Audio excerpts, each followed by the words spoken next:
Hello friends, आज हम बात करेंगे डिटर्मिनेंट्स ऑफ हेल्थ से रिलेटेड मोस्ट इम्पॉर्टेंट एमसीक्यूज़ की। सारे के सारे एमसीक्यूज़ बहुत ज़्यादा इंपॉर्टेंट हैं आपके एग्जाम के लिए, और इसमें हम क्या करेंगे, टॉपिक वाइज एमसीक्यूज़ को सॉल्व करेंगे। ठीक है, तो ये हमारा क्या है, टॉपिक नंबर 1 है। तो डिटर्मिनेंट्स ऑफ हेल्थ से रिलेटेड पहला एमसीक्यू है, और एक इम्पॉर्टेंट बात, इस वीडियो में हम 100 एमसीक्यूज़ को सॉल्व करेंगे, मतलब 2 पार्ट में आएगी, एक 50 और 50 के। तो विच of the following is a biological determinants of health. तो जो बायोलॉजिकल डिटर्मिनेंट्स होता है वो कौन सा होता है हेल्थ का, मतलब बायोलॉजिकल का, जैसे एक एग्जांपल है एज। हमारी एज क्या है, बायोलॉजिकली मतलब डिटरमाइन होती है कि एकदम बढ़ रही है, जैसे 10 का हुआ, कोई 20, 30, 40, 50, 60, 70, इस टाइप से। देखो क्या होता है, बायोलॉजिकली डिटर्मिनेंट्स ऑफ हेल्थ, जैसे क्या होता है इस एज में 20, 30, मतलब जो डिजीजेस होती हैं वो बहुत कम होती हैं और हेल्थ बहुत अच्छी होती है। ठीक है, जैसे ही पर्सन 40, 50 तक पहुंचता है, कुछ डिजीजेस उसे होने लगती हैं, जैसे कि डायबिटीज़ होने लगती है, हाइपरटेंशन की प्रॉब्लम होने लगती है। अच्छा, 60 और 70 में पर्सन पहुंचता है तो क्या होने लगता है, जैसे ऑस्टियोपोरोसिस होता है, अर्थराइटिस होता है, ये सारी बीमारीज होने लगती हैं, ये सारी बीमारीज होने लगती हैं। तो मतलब बायोलॉजिकल डिटर्मिनेंट्स कौन सा होता है हेल्थ का, बायोलॉजिकल डिटर्मिनेंट्स होता है इनकम, एज, हाउसिंग, एजुकेशन। तो बायोलॉजिकल कौन सा होता है, एज होती है। विच of the following is a modifiable determinants of health. तो ऐसा कौन सा डिटर्मिनेंट्स है हेल्थ का जिसे हम मॉडिफाई कर सकते हैं, मतलब जिससे हम चेंज कर सकते हैं अपनी हेल्थ को, जिससे अपनी हेल्थ को चेंज कर सकते हैं। जैसे अगर हम क्या कर रहे हैं, एक्सरसाइज नहीं कर रहे हैं तो हम एक्सरसाइज कर सकते हैं, मतलब मॉडिफाई कर सकते हैं उस, मतलब एक्सरसाइज ना करने की वजह से जो डिसीज़ हो रही हैं तो हम क्या एक्सरसाइज को स्टार्ट कर दें तो वो डिसीज़ नहीं होंगी। जैसे और मॉडिफाइड का, जैसे हाई इनटेक ऑफ सॉल्ट, अगर हाई इनटेक कर रहे हो सॉल्ट का, हाई इनटेक कर रहे हो किसका, सॉल्ट का, अब सॉल्ट ज़्यादा ले रहे हो जिसकी वजह से क्या हो रहा है, हाइपरटेंशन हो रहा है। हाइपरटेंशन, तो हम सॉल्ट के इनटेक को कम कर दें, हाइपरटेंशन से थोड़ा रिलीफ मिलेगा। तो ये हम क्या कर सकते हैं, मॉडिफाई कर सकते हैं। जैसे किसी को ओबेसिटी हो गई है, ठीक है, तो वो क्या करे, फाइबर डाइट ज़्यादा ले, फैट डाइट कम ले और रेगुलर एक्सरसाइज करे, तो जिससे क्या होगा, उसकी ओबेसिटी कम हो जाएगी, मतलब हम मॉडिफाई कर रहे हैं। तो ऐसे डिटर्मिनेंट्स ऑफ हेल्थ के क्या हैं जिसे हम मॉडिफाई कर सकते हैं। हेरिडिटरी, क्या भाई हेरिडिटरी आनुवांशिकी को आप मॉडिफाई कर सकते हो, भाई नहीं कर सकते हो, तो ये आंसर नहीं होगा। एज को, हाँ एज को नहीं कर सकते, क्योंकि ऐसा थोड़ी ना है पहले कोई 70 साल का था फिर दोबारा 50 का हो गया, ऐसा नहीं होगा। एज को स्मोकिंग को तुम बंद कर सकते हो, अगर किसी को लंग्स की प्रॉब्लम हो रही है तो वो स्मोकिंग को क्या कर सकता है, बंद कर सकता है, जिससे लंग्स की प्रॉब्लम्स को रिजॉल्व किया जा सकता है। तो ये क्या है, एक मॉडिफाइबल हेल्थ का डिटर्मिनेंट्स है। जेंडर को आप चेंज नहीं कर सकते हो, ना मॉडिफाई कर सकते हो, मतलब नॉर्मल कंडीशन में नहीं कर सकते हो। Which is non modifiable determinants of health. तो ऐसा कौन सा डिटर्मिनेंट्स है हेल्थ का इनमें से जो नॉन मॉडिफाइबल है, मतलब जिसको हम चेंज नहीं कर सकते। एजुकेशन, भाई एजुकेशन को चेंज हम कर सकते हैं। एक्सरसाइज को भी हम चेंज कर सकते हैं, एक्सरसाइज नहीं कर रहे हो तो एक्सरसाइज करने लगो, अगर नहीं पढ़े लिखे हो तो पढ़ लिख लो, ठीक है। और हेरिडिटरी, क्या आनुवांशिकता को आप चेंज कर सकते हो, नहीं कर सकते। आनुवांशिकता हेरिडिटरी क्या होती है, पीढ़ी दर पीढ़ी क्या होती है, ट्रांसफ़र होती है, पीढ़ी दर पीढ़ी क्या होती है, ट्रांसफ़र होती है, तो इसे हम चेंज नहीं कर सकते। जैसे एग्जाम्पल, जैसे किसी की फैमिली हिस्ट्री में क्या है, डायबिटीज़ होती है, ठीक है, डायबिटीज़ या हाइपरटेंशन होती है, हाइपरटेंशन किसी की फैमिली, मतलब उसके दादा को हुआ है, दादा से उसके लड़के को हुआ, लड़कों से उनके बच्चों को हुआ, उनके बच्चों को हुआ, मतलब डायबिटीज़ उनकी जो पीढ़ी है, ठीक है, उसमें चलती जा रही। क्या हम इसे चेंज कर सकते हैं, हम इसे जनरली चेंज नहीं कर सकते, लेकिन इसे रोका जा सकता है जीन थेरेपी की हेल्प से। वो आपका टॉपिक नहीं है, आपके में यही आंसर होगा, इसे हम मॉडिफाई नहीं कर सकते। डाइट, भाई डाइट को आप मॉडिफाई कर सकते हो। Safe drinking water is which type of health determinants. तो सेफ, अगर आप सेफ ड्रिंकिंग वाटर पी रहे हो, बढ़िया साफ पानी पी रहे हो, तो ये किस टाइप का डिटर्मिनेंट्स है, बायोलॉजिकल, बिहेवियरल, इन्वायरमेंटल, सोशल। तो ये किस टाइप का है भाई, जो वाटर होता है वो इन्वायरमेंटल डिटर्मिनेंट्स में आता है। Safe water drinking, safe air intake, ठीक है, मतलब प्योर एयर इनटेक, ये सब क्या आते हैं, इन्वायरमेंटल जो होते हैं हेल्थ के डिटर्मिनेंट्स उनमें आते हैं। Which social factor influences health is most, तो ऐसा कौन सा सोशल फैक्टर है जो हेल्थ को सबसे ज़्यादा इन्फ्लुएंस करता है। ऐसा कौन सा सोशल फैक्टर है, सोशल याद रखना, सोशल फैक्टर भी क्या होते हैं, हेल्थ का एक डिटर्मिनेंट्स होता है। तो वो क्या करता है, सबसे ज़्यादा हेल्थ को क्या करता है, अफेक्ट करता है, इन्फ्लुएंस करता है। Diet, housing, literacy, water supply. तो सबसे ज़्यादा इंपॉर्टेंट सोशल फैक्टर होता है वो क्या होता है, लिटरेसी। वो बंदा कितना पढ़ा लिखा है। अगर प्रॉपर लिटरेट होगा, पढ़ा लिखा होगा, तो बहुत सारी बीमारियों से वो बच सकता है। जैसे अगर उसको किसी भी बीमारी के बारे में बताया जाएगा कि आप सॉल्ट इंटेक कम करो जिससे आपको हाइपरटेंशन नहीं होगी, आप डाइट बढ़िया लो जिससे आपको ओबेसिटी नहीं होगी, तो वो इन चीज़ों पर ध्यान देगा, ठीक है। या उससे हम बोलेंगे जो पढ़ा लिखा है उससे बोलेंगे अगर हेल्दी फूड खाओ तो वो ध्यान देगा।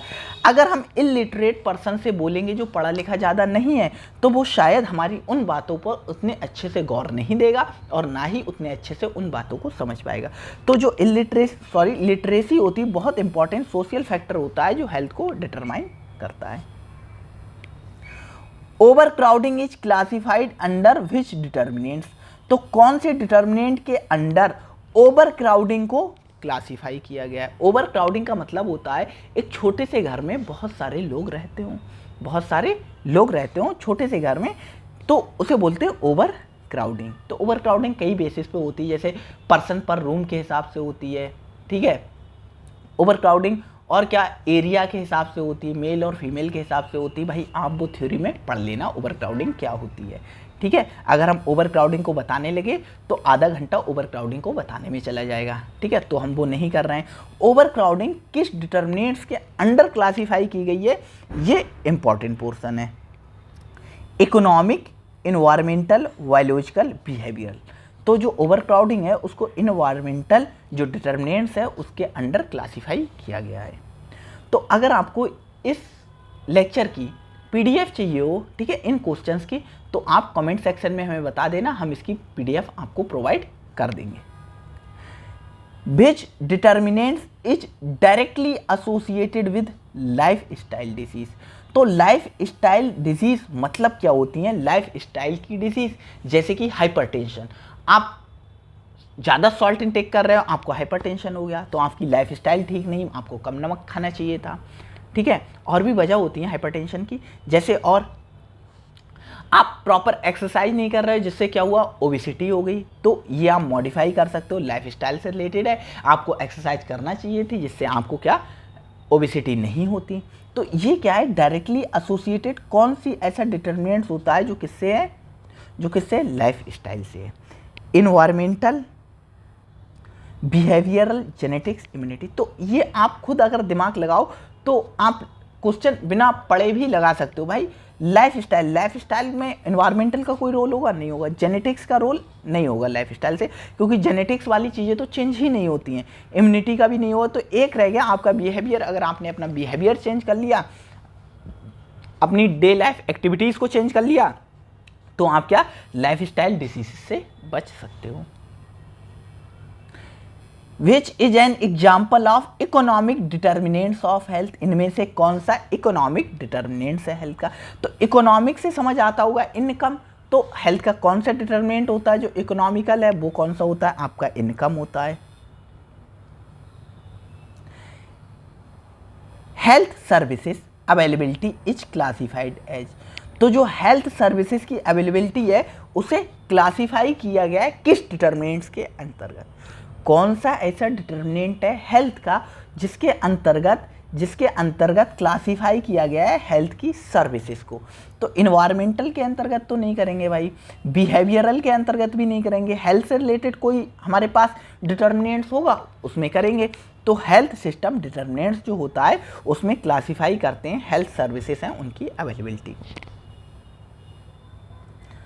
विच of the following is not a determinant of health, इनमें से कौन सा हेल्थ का डिटर्मिनेंट नहीं है। हेल्थ का डिटर्मिनेंट नहीं है। देखो एक चीज़ है, ठीक है, ऐसे क्वेश्चंस लगाने के लिए आपको ये पता होना चाहिए कि हेल्थ के डिटर्मिनेंट्स होते कौन कौन से। तो मैं नोट करा रहा हूँ तेजी में, ठीक है। हेल्थ के डिटर्मिनेंट्स वो आप अगर नोट कर सकते हो तो कर लेना, मतलब जो हेल्थ को डिटरमाइन करते हैं, हेल्थ को डिटरमाइन। तो पहला डिटर्मिनेंट्स होता है बायोलॉजिकल डिटर्मिनेंट्स होता है। बायोलॉजिकल डिटर्मिनेंट्स का मतलब होता है जैसे कोई भी जेनेटिक एबनॉर्मलिटीज़ वगैरह है, एज है, ये सब बायोलॉजिकल डिटर्मिनेंट्स में आते हैं, ठीक है। बिहेवियरल डिटर्मिनेंट्स होता है, बिहेवियरल डिटर्मिनेंट्स होता है, ठीक है। तीसरा इन्वायरमेंटल होता है, इन्वायरमेंटल डिटर्मिनेंट्स होता है, ठीक है, इन्वायरमेंटल्स होता है। चौथा क्या होता है, सोशियो इकोनॉमिक होता है, सोशियो इकोनॉमिक होता है मतलब उसकी इनकम वगैरह से रिलेटेड इकोनॉमिक होता है, सोशियो इकोनॉमिक होता है। पांचवा हेल्थ सिस्टम होता है, हेल्थ सिस्टम होता है। छठा एजिंग होता है।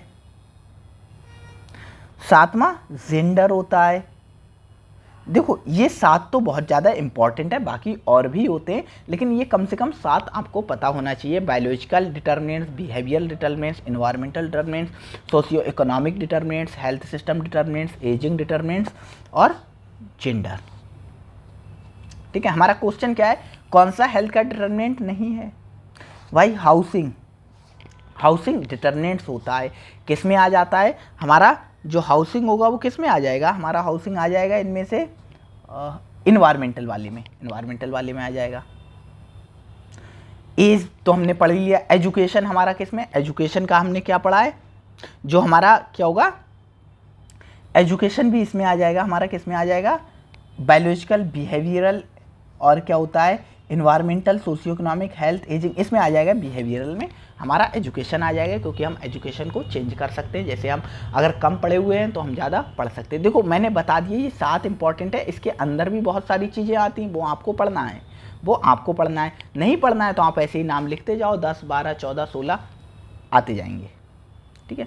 पर कलर ऑफ क्लोथ्स, तो क्लोथ का कलर है, ऐसा कोई भी डिटर्मिनेंट्स हेल्थ का नहीं होता है कि अगर आप इस कलर के कपड़े पहनोगे तो आप बीमार पड़ जाओगे, ऐसा नहीं होता है। Which of the following is an example of behavioral determinants? तो इनमें से कौन सा behavioral determinants का एग्जाम्पल है? Gender, smoking, age, immunity. तो कौन सा है? स्मोकिंग है। Which of these is a key social determinants of health? तो हेल्थ का सबसे इंपॉर्टेंट डिटर्मिनेंट्स कौन सा होता है? सैनिटेशन, डाइट, एम्प्लॉयमेंट और क्या है हमारा? Air pollution. तो सबसे इंपॉर्टेंट जो हेल्थ का डिटर्मिनेंट्स होता है वो क्या होता है? आपका एम्प्लॉयमेंट। अगर आपका नहीं यार, एक बार देख लेने दो। सबसे ज़्यादा इम्पॉर्टेंट, हाँ, कौन सा होगा भाई? एम्प्लॉयमेंट ही होगा। अगर आपके पास पैसा ठीक ठाक है तो आप अच्छे डॉक्टर को दिखाओगे, बीमार पड़ने पर अच्छी डाइट लोगे, रेगुलर एक्सरसाइज करोगे तो आप अपनी हेल्थ को भी अच्छा रखोगे। इसीलिए देखा होगा सेलिब्रिटीज़ होते हैं हमारे, कोई 90 का हो गया है, कोई 100 का हो गया है, लेकिन लगता ही नहीं है 60-70 की एज में वो लगते ही नहीं है कि वो बीमार पड़ गए हों, मतलब उनकी हेल्थ बेकार हो, वो यंग लगते हैं। 60-70 में भी वो एक्टर्स जो होते हैं, सेलिब्रिटीज, यंग लगते हैं। क्यों? क्योंकि उनके पास पैसा अच्छा है, इसकी वजह से यंग दिखते हैं, ठीक है। 60-70 साल का अपने आस पड़ोस कोई गरीब आदमी देख लेना, 60-70 साल का गरीब आदमी देख लेना, खुद पता लग जाएगा कि एम्प्लॉयमेंट, जो पैसा है, रोजगार, वो कितना जरूरी है। Urbanization is which type of health determinant? तो अर्बनाइजेशन, शहरीकरण, किस टाइप का डिटर्मिनेंट होता है? तो बिहेवियरल, सोशल, इन्वायरमेंटल, इकोनॉमिक। तो किस टाइप का? ये इन्वायरमेंटल डिटर्मिनेंट्स होता है। विच डिटर्मिनेंट्स प्ले के रोल इन चाइल्ड हेल्थ? जो चाइल्ड की हेल्थ के लिए कौन सा डिटर्मिनेंट्स बहुत इंपॉर्टेंट रोल प्ले करता है? तो इम्यूनाइजेशन, इनकम, क्लाइमेट, स्मोकिंग। तो कौन सा जो हमारा इम्यूनाइजेशन होता है वो बहुत इंपॉर्टेंट रोल प्ले करता है चाइल्ड की हेल्थ में। अगर उसका वैक्सीनेशन प्रॉपर हुआ है तो हम बहुत सारी जो डिसीजेज होती है उनसे चाइल्ड को बचा सकते हैं यंगर एज में। जैसे चाइल्ड बड़ा होगा तो बहुत सारी बीमारी उसे नहीं होंगी अगर उसका फुल वैक्सीनेशन हुआ है। तो immunization. What is the role of gender in determinants of health? तो हेल्थ को डिटरमाइन करने के लिए जेंडर का रोल क्या है? जेंडर का रोल क्या है? तो कोई रोल नहीं है, माइनर रोल है, मॉडरेट रोल है, मेजर रोल है। तो भाई क्या जेंडर का मेजर रोल होता है, ठीक है। मेजर रोल होता है हेल्थ को डिटरमाइन करने में। हाईली लिटरेसी लीड टू, अगर कोई पर्सन हाईली लिटरेट है, मतलब काफ़ी पढ़ा लिखा है, तो क्या हो सकता है? पुअर हेल्थ अवेयरनेस नहीं भाई, उसकी हेल्थ अवेयरनेस बेहतर होगी। बेटर हेल्थ डिसीजन, हाँ भाई, वो अपने हेल्थ डिसीजन बहुत अच्छे से ले पाएगा। हायर मॉर्टिलिटी, वहाँ मॉर्टिलिटी कम होगी, कम मृत्यु होगी। इंक्रीज इन्फेक्शन, इन्फेक्शन का रेट वहाँ कम होगा अगर पढ़ा लिखा ज़्यादा है person. Mall nutrition is an outcome of which determinants, तो कौन से डिटर्मिनेंट का आउटकम है क्या? माल न्यूट्रिशन। माल न्यूट्रिशन का मतलब होता है कुपोषण। कुपोषण क्या होता है? जिनके जो बच्चे होते हैं, ठीक है, less than 5 year, less than 5 year के जो चिल्ड्रंस होते हैं, उनमें हम देखते हैं क्या, 2 डिजीज होती है माल न्यूट्रिशन, बहुत फेमस, आपने पढ़ा होगा, मरेस्मस और क्वाशोरकर। मरेस्मस और क्वाशोरकर तो डिजीज़ आपने पढ़ी होंगी, तो ये बहुत इंपॉर्टेंट होती हैं। और ये कब होती हैं? ये होती लो सोशियो इकोनॉमिक स्टेटस वाले लोगों में, जो गरीब लोग होते हैं, ठीक है, उनमें होती हैं। तो गरीब लोगों से रिलेटेड कौन सा आ गया? गरीब लोगों से रिलेटेड हमारा क्या आ गया? इकोनॉमिक वाला आ गया, economic. What is the main determinants of vector borne disease, तो बेक्टन वॉर्न डिजीज के लिए मेन जो हमारा क्या है, जो हमारा डिटर्मिनेंट्स है, वो कौन सा है? तो भाई बेक्टन बॉर्न मच्छर एक पर्टिकुलर सीजन में होते हैं। पर्टिकुलर सीजन में कौन से सीजन? रेनी सीजन में होते हैं। तो रेनी सीजन में होते हैं, तो इसके लिए क्या इंपॉर्टेंट है? तो इसके लिए इंपॉर्टेंट है क्लाइमेट, क्लाइमेट इंपॉर्टेंट है। Lack of health awareness is related to, तो हेल्थ की अवेयरनेस कम है, ये किससे रिलेटेड है? किसी पर्सन में हेल्थ की अवेयरनेस कम है, तो ये किस चीज़ से रिलेटेड है? High income, low education, balance diet, clean water, तो किससे है? लो एजुकेशन से रिलेटेड है, उसकी शिक्षा कम है, इसीलिए वो ज़्यादा अवेयर नहीं है हेल्थ के लिए। Which of the following increases vulnerability to disease, इनमें से कौन सा डिजीज की वल्नरेबिलिटी या संवेदनशीलता को बढ़ा देता है? कौन सा बढ़ा देता है? गुड हाउसिंग, अच्छी हाउसिंग होगी तो कम हो जाएगी डिसीज़ की। बैलेंस डाइट होगी तो कम हो जाएगी डिसीज़ की वल्नरेबिलिटी। पुअर सैनिटेशन होगा तो बढ़ जाएगी भाई, अगर सैनिटेशन, स्वच्छता, साफ सफाई अच्छे से नहीं रखोगे तो क्या होगा? डिजीज़ की वल्नरेबिलिटी बढ़ जाएगी। Which is an up stream determinants of health, तो इनमें से कौन सा अप स्ट्रीम, ऊपर की तरफ ले जाता है हेल्थ को? हेल्थ को ऊपर की तरह ले जाता है, मतलब अच्छा डिटर्मिनेंट्स है। Income in equality, BP measurement, medicine availability और फीवर कंट्रोल, तो कौन ले जाता है? तो ये ले जाता है अपस्ट्रीम, जो हेल्थ का डिटर्मिनेंट्स होता है इनकम इक्वलिटी। अगर किसी की इनकम अच्छी होगी मतलब उसकी इकोनॉमी अच्छी होगी, इकोनॉमी अच्छी होगी तो उसकी हेल्थ भी अच्छी होगी। इन्वायरमेंटल पॉल्यूशन अफेक्ट हेल्थ भाई, तो जो इन्वायरमेंटल पॉल्यूशन होता है, इन्वायरमेंट का पॉल्यूशन होता है, वो हेल्थ को अफेक्ट करता है। कैसे अफेक्ट करता है? तो इम्प्रूविंग इम्यूनिटी भाई, इम्यूनिटी को कम कर देता है। रिड्यूसिंग डिजीज भाई, डिजीज को बढ़ा देता है। Increasing risk of disease, disease के रिस्क को बढ़ा देता है। इंक्रीजिंग एजुकेशन भाई, एजुकेशन अच्छी होगी तो पॉल्यूशन को कम करोगे ना, कम करोगे। Safe sanitation reduces the incidence of, अच्छा प्रॉपर सैनिटेशन है, प्रॉपर साफ सफाई है, तो ये किसके इंसिडेंस को रिड्यूस कर देता है? किसके होने को कम कर देता है? किसके होने को? ट्यूबरक्लोसिस, ट्यूबरक्लोसिस ओवरक्राउडिंग वाले एरिया में होती है, भीड़ भाड़ वाले एरिया में होती है। डायरियल डिजीज, डायबिटीज, हाइपरटेंशन, तो डायरियल डिजीज किससे होती है? कंटामिनेटेड फूड एंड वाटर से होती है, फूड एंड वाटर से होती है। अगर आप साफ सफाई रखोगे तो क्या होगी? ये डिजीज, क्योंकि वहां पर क्या नहीं होंगी? फ्लाइस नहीं होंगी, ठीक है, फ्लाइस नहीं होंगी, तो फ्लाइस नहीं होंगी तो डायरियल डिजीज क्या होगी? नहीं होगी।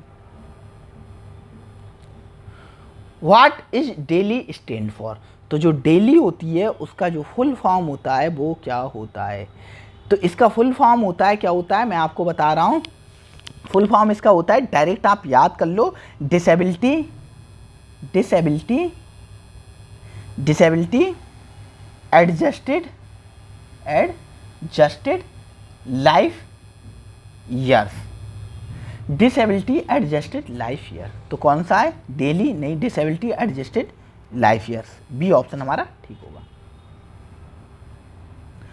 The main goal of health determinants study is to, तो जो हेल्थ डिटर्मिनेंट्स होता है उसका मेन गोल क्या है, किस चीज़ की स्टडी करने में उसका ज़्यादा इम्पॉर्टेंट होता है, क्यों हम हेल्थ के डिटर्मिनेंट्स की स्टडी करते हैं, क्यों इसकी इम्पॉर्टेंस है और क्या इम्पॉर्टेंस है। तो आइडेंटिफाई ट्रीटमेंट, भाई इससे हम ट्रीटमेंट को पता नहीं लगा सकते। क्योर डिजीज को रोक सकते हैं, क्योर नहीं कर सकते, रोक सकते हैं। Promote health and preventing disease, हाँ भाई हेल्थ को हम प्रमोट कर सकते हैं बताकर लोगों को, और डिजीज को क्या कर सकते हैं, प्रिवेंट कर सकते हैं, क्योर नहीं कर सकते हैं। डिजीज के जो इंसिडेंस है उसको हम कम कर सकते हैं।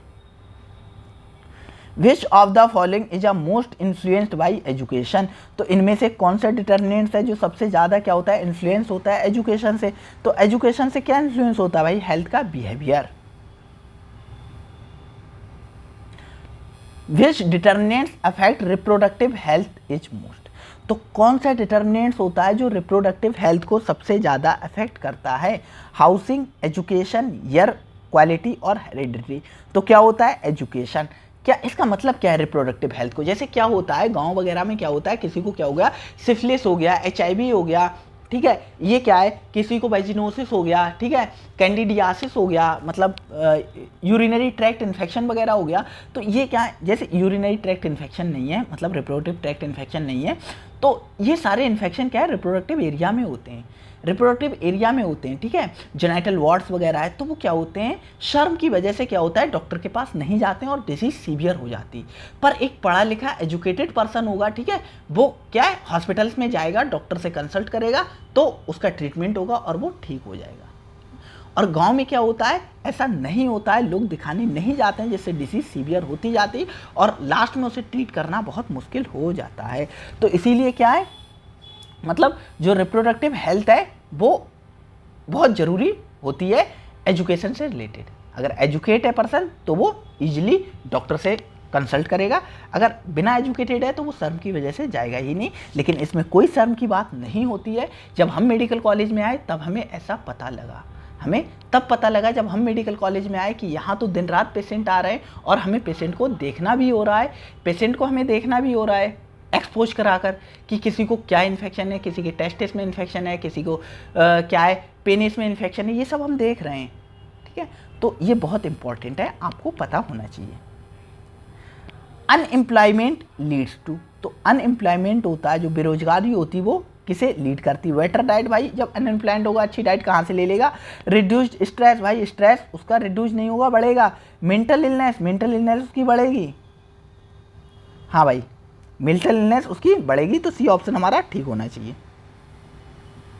गुड हाउसिंग कंडीशन इंप्रूव, अगर किसी की हाउसिंग कंडीशन रहना अच्छा है, साफ सफाई अच्छी है, तो वो किसको इंप्रूव करता है, डिजीज़ के स्ट्रेस को, मेंटल एंड फिजिकल हेल्थ को, रिस्क बिहेवियर को, नन। तो वो किसको इंप्रूव करता है, तो एक तो वो अच्छी हाउसिंग है तो उसकी मेंटल और फिजिकल हेल्थ इंक्रीज होगी।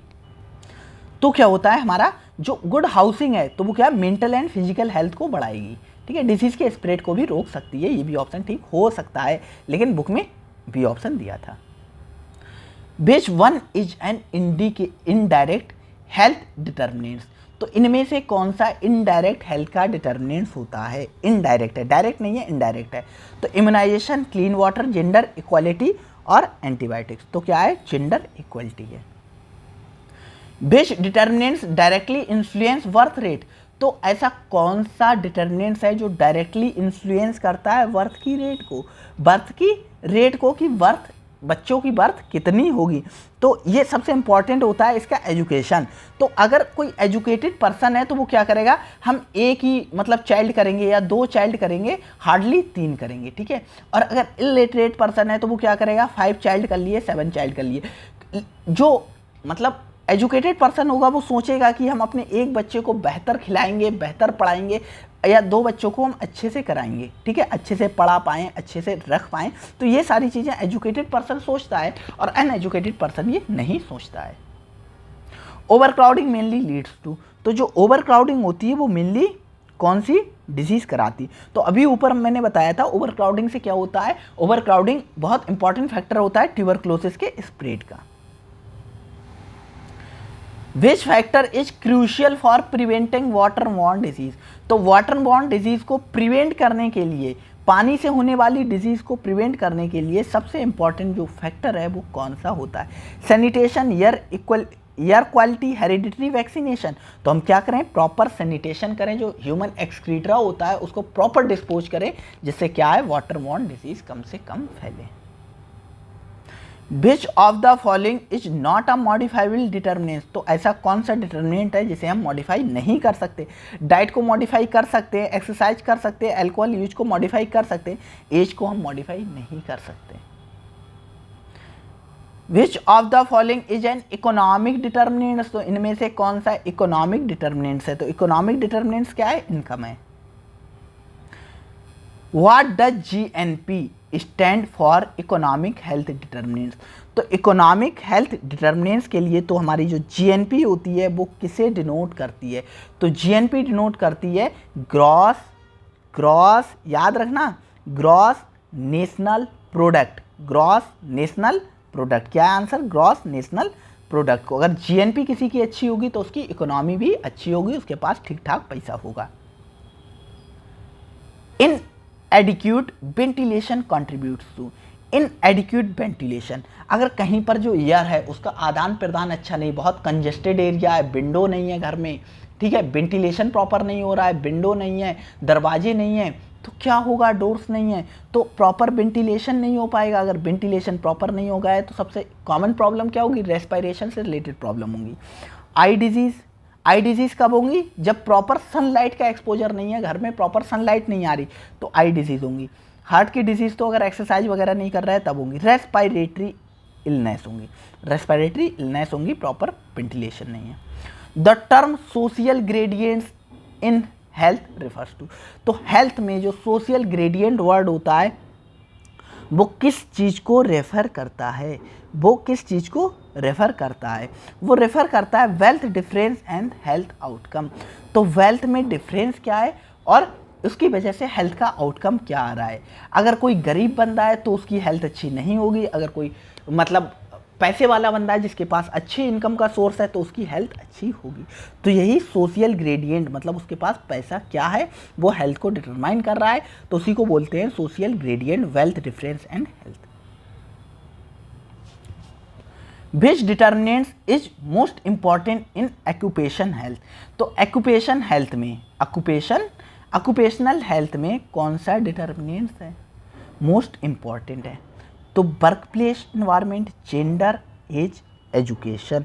तो वर्क प्लेस इन्वायरमेंट क्यों? क्योंकि ऑक्यूपेशनल हेल्थ, अगर कोई बंदा किसी फैक्ट्री में काम कर रहा है, उस फैक्ट्री में प्रॉपर वेंटिलेशन नहीं है, जहाँ पर वो काम कर रहा है प्रॉपर वेंटिलेशन नहीं, तो रेस्पिरेटरी प्रॉब्लम्स होंगी। और अगर कोई पर्सन धूल वगैरह वाली, जैसे ग्राइंडिंग हो रही है जहाँ पर कपड़े का काम हो रहा है, ठीक है, कपड़ा का फॉर्मेशन हो रहा है, क्लोथ का, तो उस कंपनी में काम कर रहा है तो ये ऑक्यूपेशनल है ना, उसका ऑक्यूपेशन है। तो अगर वहाँ पर प्रॉपर वेंटिलेशन नहीं होगा, प्रॉपर मास्क नहीं लगाए जाएंगे तो क्या होगा? उसे क्या होगी? डिसीज़ होगी। तो वर्क प्लेस इन्वायरमेंट पर डिपेंड करती है वो जिस जगह पे रह रहा है उस जगह का एनवायरनमेंट कैसा है।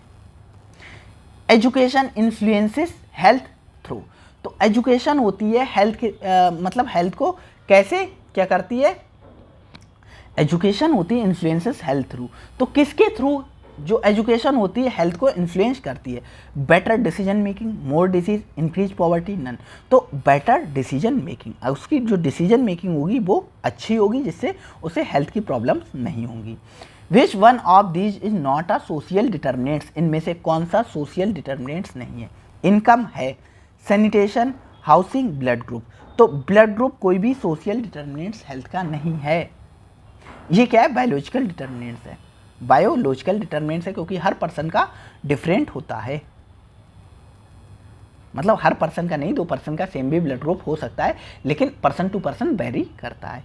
बायोलॉजिकली डिटरमाइन होता है ना, बर्थ के साथ आता है ना ब्लड ग्रुप।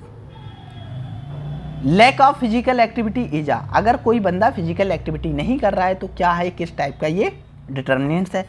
तो बिहेवियरल डिटर्मिनेंट्स है, बिहेवियरल डिटर्मिनेंट्स है।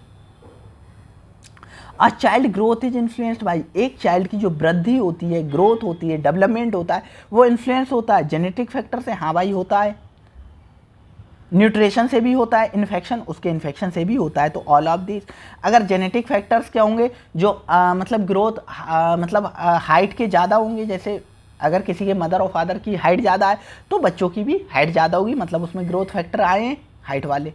न्यूट्रिशन अच्छा होगा तो बेहतर ग्रोथ होगी, इन्फेक्शन नहीं होगा तो ग्रोथ अच्छी होगी, इन्फेक्शन हो गया तो ग्रोथ अच्छी नहीं होगी, इसीलिए all of these. Safe drinking water is essential for preventing. अगर सेफ ड्रिंकिंग वाटर कोई पी रहा है तो ये अच्छा है किस चीज़ के लिए? Asthma, diarrhoea, hypertension, obesity. तो डायरिया, क्योंकि डायरिया किससे होता है? कंटामिनेटेड फूड एंड वाटर से होने वाली डिजीज है। Air pollution is associated with, air pollution होता है उससे एसोसिएटेड होती है कौन सी डिजीज भाई? रेस्पिरेशन की डिजीज होंगी जो रेस्पिरेटरी सिस्टम से related. Typhoid contaminated food and water से फैलती है। हार्ट डिजीज नॉन कम्युनिकेबल होती हैं, कम्युनिकेट नहीं करती हैं। हेपेटाइटिस होती है, कम्युनिकेट करती है, लेकिन सारी हेपेटाइटिस होती हैं वो कम्युनिकेट नहीं करती। और क्या होता है हमारा? ट्यूबरक्लोसिस। तो ट्यूबरक्लोसिस टीबी क्या होती है? हमारी लंग्स की बीमारी है और ये एसोसिएटेड होती है एयर पॉल्यूशन से। Social support improve. अगर किसी की सोशल सपोर्ट, किसी को सोशली सपोर्ट मिल रही है, ठीक है, सोशल सपोर्ट के लिए बहुत सारे प्रोग्राम भी बनाए गए हैं। अगर किसी की सोशल सपोर्ट क्या है? अच्छी है, ठीक है, इम्प्रूव्स है, तो उसका क्या अच्छा होगा? Mental health, blood sugar, digestion, vision. तो उसका क्या अच्छा होगा? क्या चीज़ बेहतर होगी? अगर किसी को सोशल सपोर्ट मिल रही तो उसकी क्या? मेंटल हेल्थ अच्छी होगी। क्लाइमेट चेंज अफेक्ट, जो क्लाइमेट चेंज होता है वो अफेक्ट करता है, किस चीज़ को अफेक्ट करेगा? अभी ऊपर हमने पढ़ा है क्लाइमेट की वजह से क्या हो रही है? वेक्टर बॉर्न डिजीज हो रही है, क्योंकि मच्छर एक पर्टिकुलर टाइम में ही दिखते हैं, तो vector borne disease. Poor nutrition is most commonly seen in, जो पुअर न्यूट्रिशन होता है वो किस में देखने को मिलता है भाई? ऐसी फैमिली में देखने को मिलेगा जहाँ पर कमाई का जरिया अच्छा नहीं हुआ, मतलब लो इनकम फैमिलीज में देखने को मिलेगा। Which one is an example of biological determinants, तो इनमें से कौन सा बायोलॉजिकल डिटर्मिनेंट्स है? Gender, occupation, sanitation, pollution. तो कौन सा भाई? जेंडर है, जो पहले से ही वर्ड से डिटरमाइन होता है। अनक्लीन हैंड मेनली स्प्रेड्स, अगर हाथ अच्छे से नहीं धोए हैं, साफ नहीं किए, तो वो किस चीज़ को फैला सकते हैं? तो हाथ अच्छे से नहीं धोए हैं तो कौन सी डिजीज़ फैल सकती है? जो कंटामिनेटेड फूड एंड वाटर से, क्योंकि आप फूड प्रोडक्ट को या वाटर को क्या करोगे? टच करोगे, उससे डिजीज़ फैलेगी। तो कौन सी फैल सकती है? डायरिया। डायरिया। ट्यूबरक्लोसिस, टीबी कैसे फैलती है? टीबी फैलती किससे? मतलब एयर के थ्रू फैलती है, एयर ड्रॉपलेट से फैलती है, रेस्पिरेटरी ड्रॉपलेट से। मलेरिया कैसे फैलती है? मलेरिया फैलती है मच्छर के काटने से, ठीक है, फीमेल एनाफ्लीज के काटने से। और अस्थमा क्या होती है? नॉन कम्युनिकेबल डिजीज़ होती है, ये ट्रांसफ़र नहीं होती एक पर्सन से दूसरे पर्सन में, पर इसकी फैमिली हिस्ट्री होती है। अस्थमा एक मतलब जनरेशन से दूसरी जनरेशन में क्या होती? ट्रांसफ़र हो सकती है, ठीक है। तो नेक्स्ट हमारे पास क्वेश्चंस और हैं, 100 क्वेश्चंस पूरे आपके लिए लेकर आए इसमें, ठीक है।